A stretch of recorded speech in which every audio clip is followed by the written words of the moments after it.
Banksy try to warn you by Patrick CC. I dead want to see this chat because this looks interesting. But okay, look at me.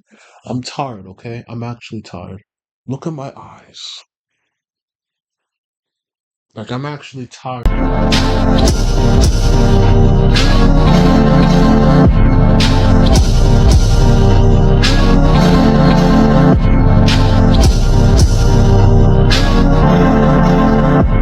Like, I'm actually tired, bro. Like, I'm really, really tired, alright? So just take me as I am so you can watch the video. Now that we know our society is being controlled by pedo-global elite who fund pointless wars in third world countries, spy on ordinary citizens, all while replacing whatever authentic expression we have left with AI, surely there is no way some simple graffiti on a dusty old building could have warned us of our impending doom. But Nah, there was, bro. It's like The Simpsons, bro. The Simpsons always predict the best things. They always do, bro, but yet nobody believes them till it actually happens. Tell you, bro, these conspiracies. it did, and we ignored all of the warning signs countless times. Banksy is the mastermind behind some of the most simple yet thought-provoking street art in history. With some cardboard and cans of paint, he managed to turn graffiti into museum-level masterpieces worth millions. However, this is the exact opposite of what he wanted. His art was meant to live on crumbling walls for ordinary people, not behind glass in the homes of billionaires. But unfortunately, he can't control that. Since nobody knows his real identity, he can't exactly step in and stop it. Today we're going to discuss how the most anti-establishment artist of our generation became an unwilling participant in the very machine he was protesting, and all the warnings about our present-day society we missed along the way. Bristol, England in the 90s. Why is there two seasons City?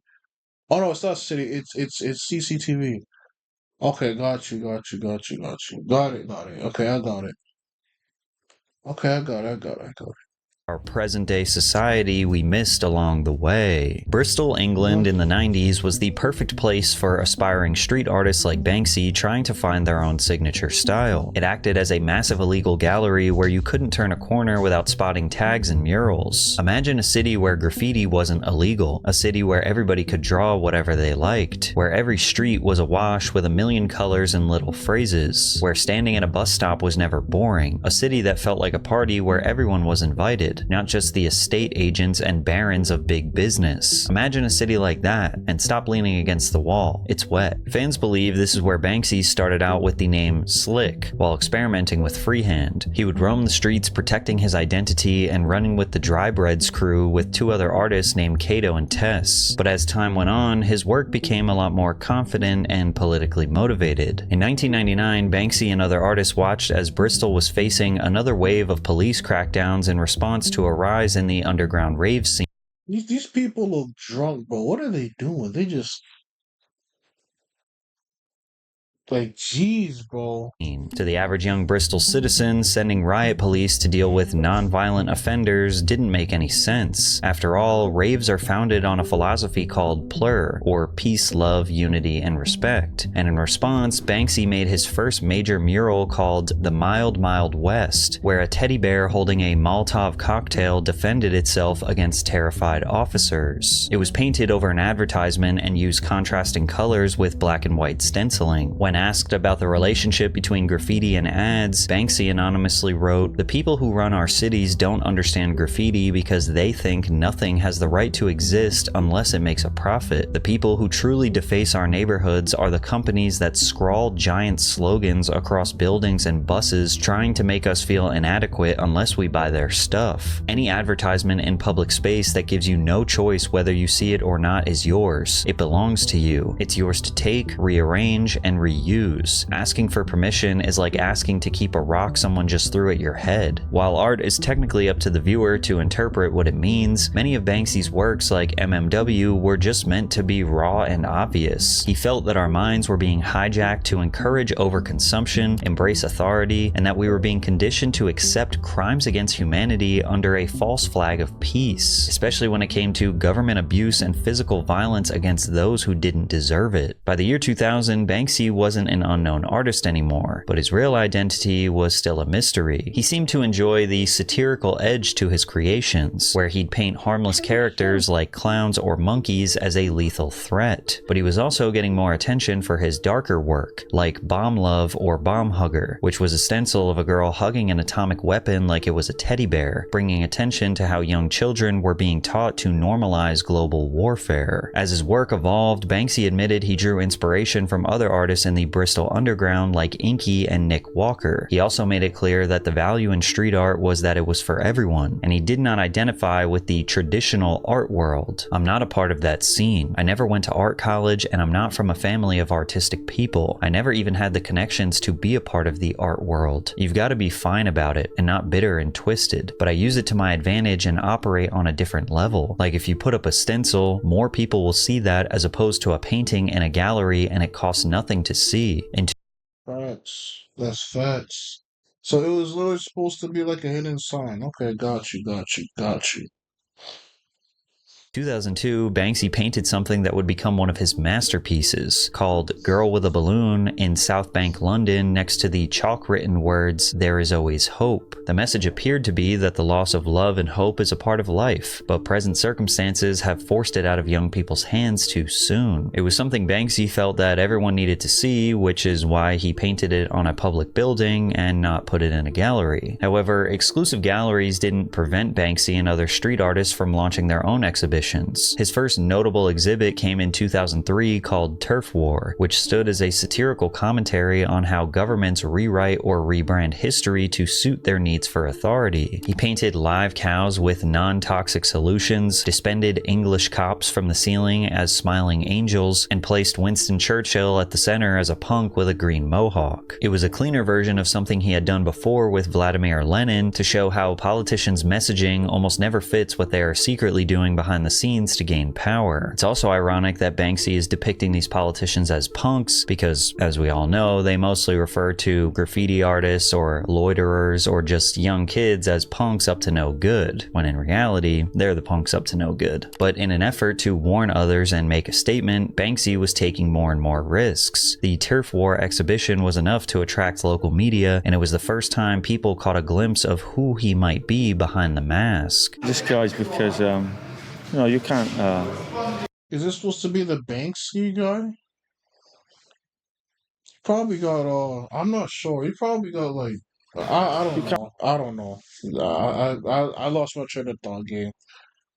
I wish I wasn't so tired, bro. Jeez. Can't really be a graffiti writer and then go public. It's like the two things don't quite go together anymore. You don't mind if I pass on your details to the police? No. What details have you got? I know your real name. Mask. I know your real name. Do you? Luckily for him, his true identity would remain a secret, but it did seem like he was eager to do something bigger as attention towards his work continued to grow. Banksy put his own life on the line for real when he visited the newly erected West Bank Wall in 2003. He had essentially entered a war zone between Israel and Palestine to paint Love is in the Air, also known as the Flower Thrower. The general message of this work is that social change doesn't require weapons of mass destruction to get the job done. He also created this piece in Palestine that depicts. Man, you can tell a lot. You could bro, art can say so much, bro. You can say there's a lot of stuff through art, man. Art does a lot. And there's so much messages behind art, man. Jeez. A hole in the massive security wall, revealing a bright tropical paradise behind it. One could interpret that the children painted an imaginary escape from confinement. It was also around this time that Banksy understood that his reputation was getting international recognition. However, he really didn't seem to care. I try to get as little feedback as possible because that involves talking to people. Everyone has their own interpretation of my work. When I did the clown stencil holding handguns, some people hated it and thought it scared their kids, whereas others thought it was the funniest thing out. You have to be careful who you listen to. I'd say 70% of the stuff I've done has been cleaned. I paint for about 25 people, and if anyone else likes it, then cool. But if they don't, then F you. With the growing fame of Banksy's work, he had to be more and more creative about how he navigated each city and how he interacted with the press. He even had an agent named Steve Lazarides who acted as a buffer between Banksy and the media. You would never be able now to know who Banksy is. at least 50 to 60% of my time was spent trying to keep him anonymous. Oh. Oh, all sorts of things. We do fake news stories. We're way ahead of Donald Trump on the fake news. Like, part of it was putting out news stories. I put the websites and everything were in my name. Lots of things we did that I'm not going to tell you about. By 2004, other artists and fans around the world were trying to understand where Banksy's use of stencils came from. Dang, so this man was literally a mystery this whole time. How's somebody even a mystery this entire time, bro? No exposure. Comparing Is that even Banksy? him to Black Lerat. Lerat was a French stencil artist with a very similar style who used very similar imagery to Banksy, and it seemed pretty obvious when he produced the Gangsta Rat and Love Rat prints. Lerat is considered to be the father of stencil graffiti, and some have even straight up... Chat, if I'm moving randomly in this video, as you're seeing right now, I'm just literally trying to stay up, bro. I feel like I might fall asleep in any second. And I don't want to fall asleep while streaming. So I'm literally just doing random movements to stay up, bro. I'm trying to stay awake. Asked him if he is Banksy, but I don't think he understood the question. So, if you were Banksy, would you tell me? No, I wouldn't. If I were... If you were Banksy, would you tell me? Surely you would say no even if you were Banksy? Yeah. I have many things to ask to him, many things. I would say, what pushed you to make stencil? Why did you make stencil? Why did you choose these techniques to work on the industry? What reason? Also, I would like to know who is this guy, how old he is, what kind of life he has now. It's a mystery for me, really, for everybody. It's a mystery. To this day, Banksy has appeared pretty annoyed by the theory that he is Lerat. He said, "No, I copied 3D from Massive Attack. He can actually draw." As for the rats Banksy shared, rats exist without permission. They are hated, hunted, and persecuted. They live in quiet desperation amongst the filth, and yet they are capable of bringing entire civilizations to their knees. If you are dirty, insignificant, and unloved, then rats are the ultimate role model. Banksy wasn't using stencils because he wanted to copy Lerat. He was using it as a means of survival. The stencils allowed him to arrive at a site with cutouts and finish a piece fast enough to avoid detection from authorities. In 2005, Banksy's responses to our changing world were becoming more bold and expressive. He and a few friends dropped off a smashed British telephone box in London's Soho Square, showing how quickly the world was willing to get rid of something culturally iconic for the sake of convenience. That same year, Banksy opened up an exhibition called Crude Oils, where he'd remix classic oil paintings, making them worse on purpose, yet watching them sell for millions of dollars just to prove how dumb the art world really is. And in 2006, he wanted to prove how dumb the music industry really is in the form of Paris Hilton. She was only famous for being a rich heiress and never worked for anything, and yet she was releasing a debut album. I think that people see that I have a lot more to say, and that I do have something to say, and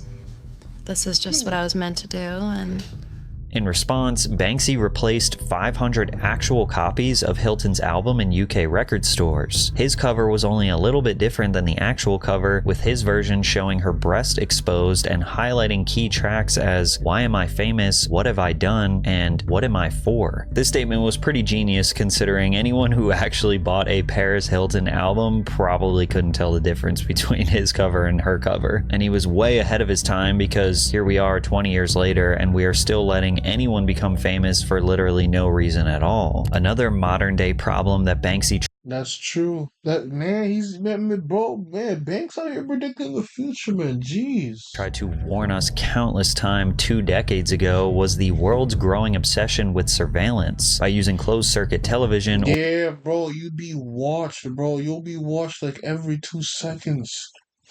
Jeez, bro, you'll be watched every minute, every millisecond you're watched, bro. Jeez, man.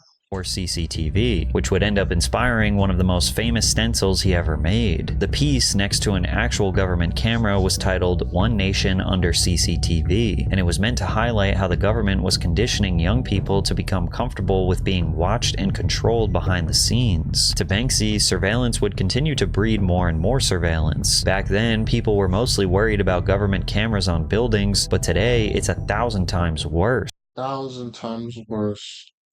Bro, like it's even on your phones now, bro. Gosh. Like it's way worse than it actually is. Most people carry a smartphone everywhere that tracks your location, logs where you've been, what you search, what you buy, what you look at on the internet, who you talk to. Cars now come with GPS tracking and data collection, doorbell cameras record entire neighborhoods, smart TVs monitor viewing habits, and I could honestly be convinced that your camera is constantly looking at your eyes and selling you ads based on what you look at for just more than a few seconds. Private companies now collect more data today than most intelligence agencies ever could. But even Banksy didn't realize how accurate his warning about culture, power, and profit really was. His own fame as an anonymous artist was about to explode, and he was completely powerless to stop it. In an attempt to make a documentary titled "Exit Through the Gift Shop" to highlight the beauty and culture of street art, Banksy would end up getting extremely close to a man who exploited him for millions of dollars, proving that even his friends couldn't be trusted to protect his message. Way back when Banksy was painting Mild Mild West, a clothing store owner named Terry Guetta was being introduced to the underground art scene through his cousin Andre. He went by the name Space Invader, and Terry couldn't stop following him around. My cousin, at that time, he was artistic, you know.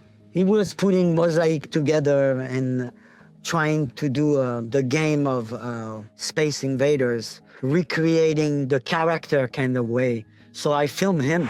It was kind of fun because he was like doing some tile, very small, and put it in on top of couple building. And I thought he was really nice to put some stuff that you love, something that you want to express yourself, and put it outside.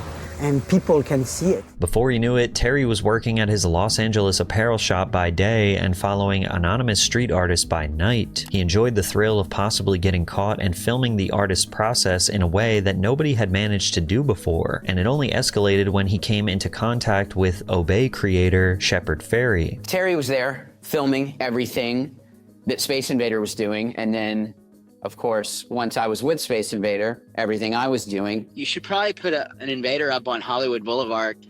What do you think, Terry? While Fairey might not like to admit it, this relationship gave Terry the keys to an extremely exclusive inner circle of the world's most prolific street artists. He taught him how to find the best spots to tag, glue, and stencil, how to avoid the cops, when to run, and how to avoid suspicion when roaming the streets at night. However, Terry was never fully satisfied. He wanted to get as deep into the underground art scene as he possibly could. I hear about this Banksy. Who's Banksy, it's this. And I said, I really like that guy, you know? And it's like, I want to interview this guy. In 2006, as Banksy started getting noticed by the US, Terry would finally get the chance to work with him. All of his training had finally paid off. So I went to Los Angeles in about spring 2006, and when I got there, the guy that was supposed to be helping me got turned back at immigration, so I rang the only person I knew in Los Angeles and asked them if they could help me. And they said, well, there's this French guy, he's the cousin of Space Invader, and he knows where all the best walls are in LA. He can help you out. I was in downtown Los Angeles one day. My phone rings. Hello? Hello, this is Shepard Fairey. How you doing, Terry? Yeah. Yeah, do you have any wall? Because I have Banksy here, and I would like, and I said, what? You have who? I'm like, yeah, there is Banksy here, and I'm like, where are you? Over the next few weeks, Terry started gaining Banksy's trust as he acted as a lookout and assistant in LA. He made such an impression that Banksy even invited him back to his hometown in Bristol to document his work. How is he doing this without even being seen? Bro, the people who Banksy was with, bro, they might have to have serious trust. Like, serious trust, bro. Cause imagine if he gets leaked. It's like, dang. I always avoided cameras because what I do is in a bit of a legal grey area, but I brought Terry over to London because it seemed like a good idea to start videoing the work. I mean, we had to because, you know, a lot of it was starting to disappear the next day. But not everyone was happy to see Terry walking around with a camera. Banksy had built a very close-knit team of friends around him, and they felt Terry's involvement could ruin everything. The only person who seemed to trust Terry was Banksy. He even took Terry to his personal studio, sharing some of the most illegal art pieces he had ever made. It's all money. Oh my God. Is it real? This Lady Di instead of the Queen. It's so cool. I made £1 million worth and I was going to throw it off a building, just like, but I took some out and I handed some out at a festival and people spent them and people were like, oh yeah, 2 beers, got the beers, nobody noticed because when you go like this, you can actually spend them. And when that happened, it was like, oh, we just forged £1 million. Even though it was a huge risk to bring in an outsider, it seemed like Banksy felt that the art world was changing in a way that needed exposure beyond stencils. He started to notice a trend that street art was about to be subject to the same greed and superficial posing that the elite used to launder and grow wealth. And That's true, though. That's true. God, I'm actually trying to stay awake, chat. Like, I'm really trying to stay awake, bro. Like, I'm really tired, but I'm trying to, like, push for y'all, bro. I'm trying to push to make videos, bro. Jeez. I'm like pushing these videos out.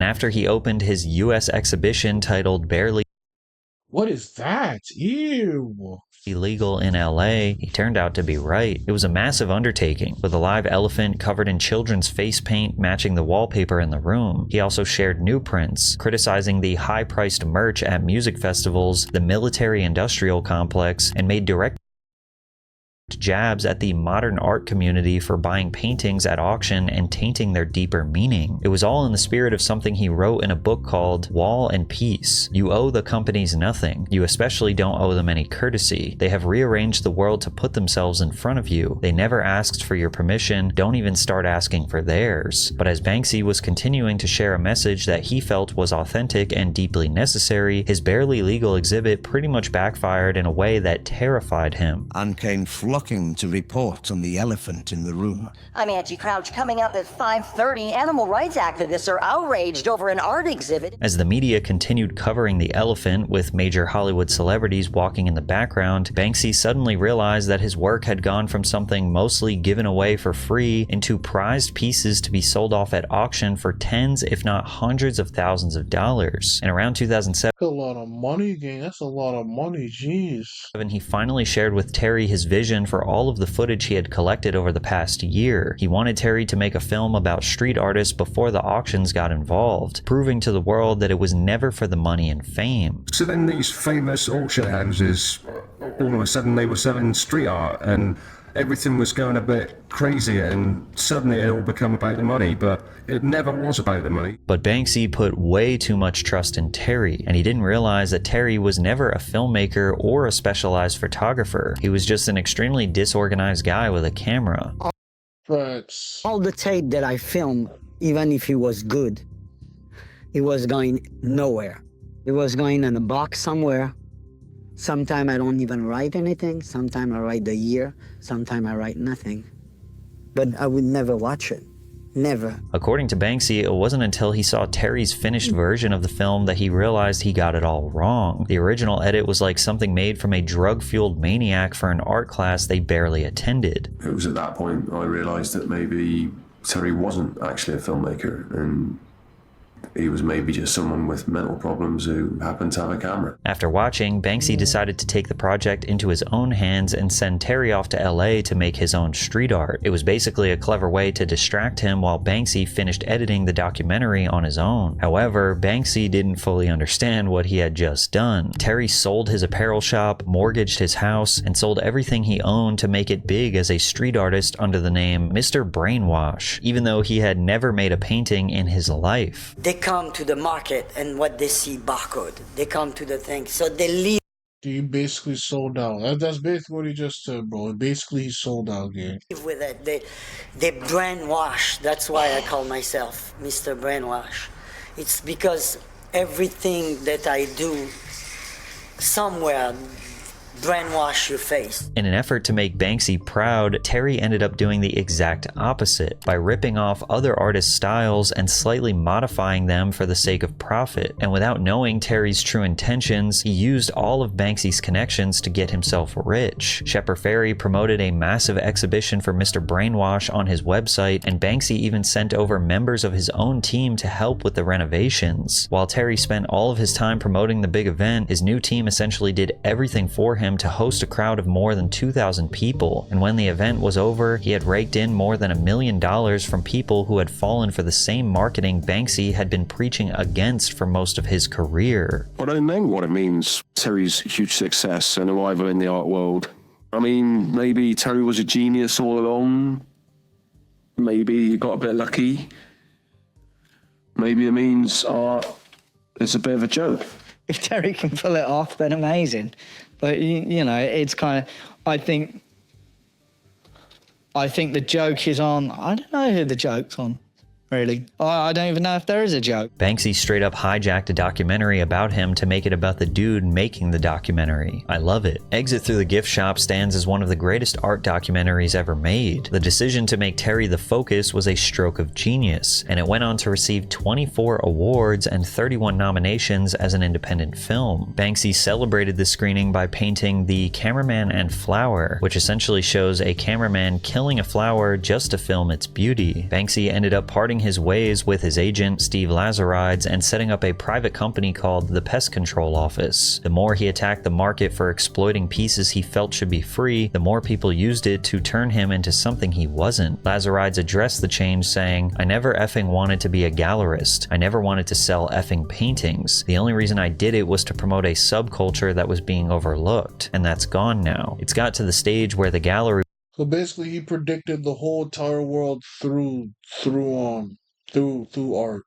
Basically. World is about nothing other than monetary value, and I just can't work on those terms anymore. Ultimately, it didn't matter if Banksy wanted to be famous or not. With his art being auctioned off for millions of dollars, he could either step aside and lose control, or become a rebellious part of the system he wanted to destroy. It also didn't help that more and more people were trying to figure out who Banksy really was. For years, he had unknowingly dropped clues that would help journalists get closer and closer to discovering his actual identity. One man named Simon Hattenstone gave a description of Banksy after allegedly finding him at a local pub. Banksy is white, 28, scruffy, casual, jeans, t-shirt, a silver tooth, silver chain, and silver earring. He looks like a cross between Jimmy Nail and Mike Skinner of the streets. He asks if he can nab a cigarette and order a pint of Guinness. There was also an old recording from BBC where Banksy allegedly shared his personal motives and even his name. Are you happy for me to use your name? And the Independent has. Yeah. Is it Robert Banks? It's Robbie. Robbie, okay. You're not going to be at the opening of your own show tonight. Why? Oh, I got something better to do. I think Ground Force is on the telly, right? You know, if you're a working graffiti writer, you're not really in a position where you can stand next to your work and smile and shake people by the hand, you know? And plus, I think it's more interesting for other people to try and, you know, if you never show up and people don't know who you are, then you're a character, aren't you, really? Like, and you can mean different things to different people. But it's a shame because I'll have to pay for my own beer where I'm going tonight, you know? However, because of all the mixed information, people still to this day don't know if he was creating decoys to trick the public or if he was hiding in plain sight. Despite never showing his face, by 2010, Banksy was a well-known celebrity around the world. Even The Simpsons spray painted his name over a sign in an opening sequence. However, in 2013, he decided Hey, I didn't even know they did that. Jeez. to take over New York. Oh my god, this has to be the most laziest reaction video I've ever done. I'm just so tired, man. Gosh, bro, I'm really coming from somewhere and it's like late. I'm tired, bro. I genuinely want to go sleep. I'm actually like mad tired, bro. Gosh, I have to push in, don't I? I have to push these videos out. Oh, what did I just do? Oops. City, where he became an enemy of the state. The first piece he created was shared on his new Instagram, showing two young boys working together to bring graffiti back to the streets. And after the first stencil, Banksy had basically turned the entire city into his own exhibition. For the first time, we saw work in a really seamless fashion, where he would put out this cryptic message on his websites, which made like a treasure hunt, where you needed to go and find something in the part of the city you'd never been in before. We would post something and then hashtag it. The Banksy phenomenon like trained us onto like how to find things via social media. However, Banksy's presence in New York City also encouraged graffiti artists to do the same. If they weren't spray painting over Banksy's original work, they saw it as a call to action to tag anything else they possibly could. One of the most provocative pieces Banksy made was about a WikiLeaks release of an airstrike in Iraq that critically injured journalists and innocent children. All right, we just engaged all 8 individuals on 8. We also... Really? Dang. Banksy made the action to tag anything else they possibly could. One of the most provocative pieces Banksy made was about a WikiLeaks release of an airstrike in Iraq that critically injured journalists and innocent children. All right, we just engaged all 8 individuals on 8. We also have 1 individual.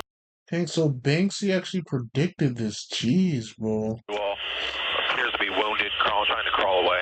For more than 2.5 years, the wire service Reuters has been trying to find out what happened to their 2 staff members on this street in the suburb of New Baghdad. WikiLeaks says this is what happened. Hotel 26, Crazy Horse 1855 to 6 individuals with AK-47s. Light them all up. 02 traffic 260. Come on, fire. From a distance, you hear the voices on the tape watch as the wounded try to crawl to help. But when help arrives... Oh yeah, look at that, right through the windshield. Even from high above, the harsh reality becomes evident as the troops that arrive find 2 children wounded. Of course, it was only a matter of time before Banksy caught the attention of law enforcement. That artwork has now been covered over with metal shutters by the building's owner. Artwork or simply vandalism? Banksy's work continues to divide opinions. And the New York Police Department is still trying to catch the elusive artist before he leaves the city. But even with all the heat on Banksy during his 1-month tour in New York City, the police weren't fast enough to catch him in the act. He even set up a small stand on the streets run by an old man, selling his genuine prints for $60 a piece. It was meant to be a joke on himself to prove that people didn't actually care about the quality of his art. They only cared about the money it was potentially worth. Of course, these have to be knockoffs since they're priced at $60. And Banksy's original works go for upwards of $20,000 per stencil. Now imagine how much more interested these passerbys would be if they just took time to see that these are indeed original works from the artist himself, signed, one even with his phone number. His endless efforts to hide from the authorities and protect his identity is something that seemed to inspire his later work. In 2014, he made another piece criticizing the surveillance state with a stencil called Spy Booth, with 3 men in trench coats listening around a modern phone booth in England. And by 2016, journalists were still hard-pressed on revealing who the man behind Banksy actually was. A student named Craig Williams raised the theory that Banksy was actually 3D from the band Massive Attack. The show was amazing, although I was very drunk. Oh, the video's almost over. Jeez. This might go faster than I thought. I literally was gonna push for 7 videos tomorrow, but I don't think I have the mental capacity to do that. I just don't think I can. I was way over my head with this one, honestly. Oh, I God. Thought to myself, holy, Massive Attack are from Bristol, Banksy's from Bristol. It was a general consensus that they operate in the same world. And I was like, okay, let me see if I can find something. Williams started recognizing a pattern nobody had ever considered before. Every time a new Banksy piece seemed to surface, there was always a Massive Attack concert being held close by. It was arguably the closest anyone had ever gotten to catching the real Banksy, and while it looked like Williams was getting close, the theory wasn't exactly perfect. One of Banksy's works, called Girl with a Pearl Earring, was made when it would have been impossible for 3D to be in England, as the band was performing in in California on the exact same night. When this inconsistency came up, Williams tried to clarify that his theory was that Massive Attack was only one piece of the puzzle. I'm pretty annoyed at how this has come out as me basically saying that it's 3D. I wanted to focus more on the idea that it's a group of artists who share common themes, mirroring the idea suggested in Shakespeare scholarship circles, that such a large body of work was done by many hands rather than one. And this seems to be the theory that most people have to this day, that Banksy is not one individual street artist, but rather a collective of artists around the world. But focusing on the identity of the man behind the art does a serious disservice to his work, because all that does is distract people from the actual message he is trying to send with his art. And every time he makes something new, the rest of the world does a pretty great job at proving they don't love his message, they love money. In October of 2018, Banksy's iconic Balloon Girl was up for auction at Sotheby's Gallery in London. Oh, I think I saw this. I'm not actually sure though. It was one of the most valuable pieces ever being sold, but buyers had no idea that Banksy had installed a shredder with the help of insiders to throw it back in the industry's face. No sooner did the gavel come down to mark the sale of Banksy's Girl with Balloon for a record $1.4 million, did the picture start to slip out of its frame into shreds below. What? What are the picture? Whoa! I didn't think you can like slip the picture out. What in the heck? No, bro. No, that's actually disrespectful, bro. Ain't no way you did that. The anonymous artist claims to be behind the stunt. On Instagram, he posted a photo of his prank with the caption, "Going, going, gone." In a later post, he explained how he did it. And it seems this stunt was years in the making. He claims he built the shredder into the painting's frame in case it ever sold at auction. Unfortunately, the shredder's batteries died before the piece could be completely destroyed. Oh, dang, you got cooked. Dang, man, you tried though, you tried. The incomplete shredding of the work ironically caused the price to explode to over $25 million, and it was retitled "Love is in the Bin." Critics: "This is extraordinary. Banksy destroys painting." Critics: "This is extraordinary. This goes to prove that the world of fine art is a joke and just a way of money laundering." That same year, Banksy created another piece called "Season's Greetings." It was a visual trick using the corner of a brick wall where people walking by would see a young boy eating what appeared to be snow, only to move over and see that it was ashes coming from a dumpster fire. The whole piece was meant to bring attention to the local steel mill and its effect on the health of young children. But while it was meant for the town to appreciate, construction workers literally cut out the cinder block wall with just the painting on it and sold it to an art collector for 100,000 euros. We may not reveal who he is, but he revealed who we are. And even though it's becoming harder and harder to protect his identity, he's still out there making art. In 2025, Banksy made one of his most controversial. Really? He's still doing this? I thought he was like long dead. I don't know, he's still out here making art like this. Gee, and he still has his identity?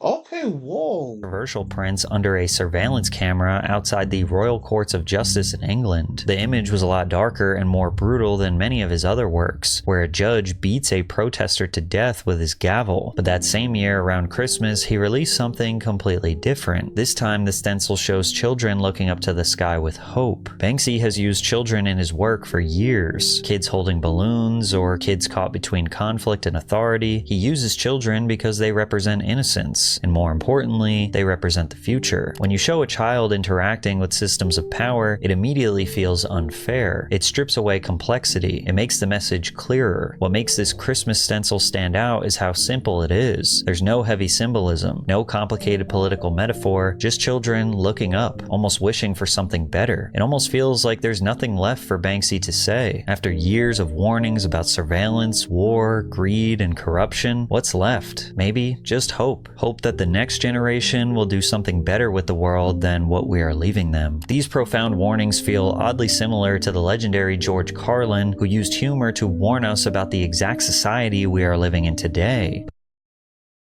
Jeez, man. These are some like deep videos. Deep videos. Jeez. Let's go.